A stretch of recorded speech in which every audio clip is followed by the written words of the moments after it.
Yeah, and I think that the story was just kind of saying that the simple life makes it easier to stay closer to God versus the political life or life where you're kind of chasing kind of more power in some kind of way, whether it's in the resources you can obtain or um, what you have and things like that. Yeah.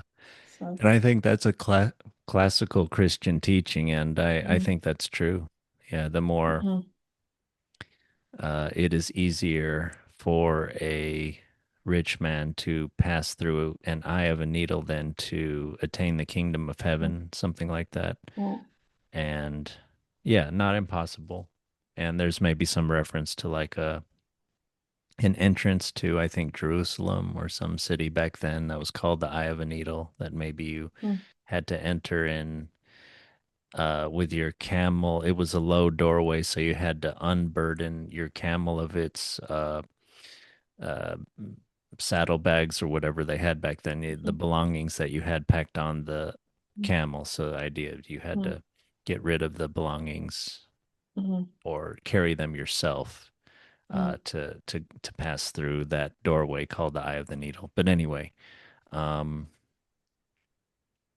yeah, not impossible, but if you're not carrying your riches lightly, if you can't live contentedly, possibly even in a pigsty, how close to God could you ever be mm, with your riches, and especially, and I would think mm, especially power.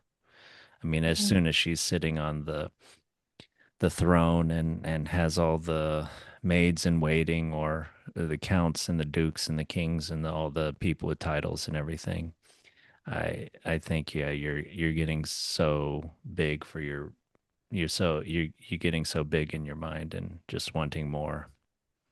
And mm, as the story shows, she's getting more and more restless, discontented, the more she has, the more she mm. wants. Yeah, it also kind of made me think of uh, just Buddha's teachings too, since a lot of it also seems to kind of echo the same thing that the enlightenment is found in the simplest of things uh, in life. So it seems like all spiritualities know this. So you'll see that, like you said, echoed everywhere. Yeah. Yeah, and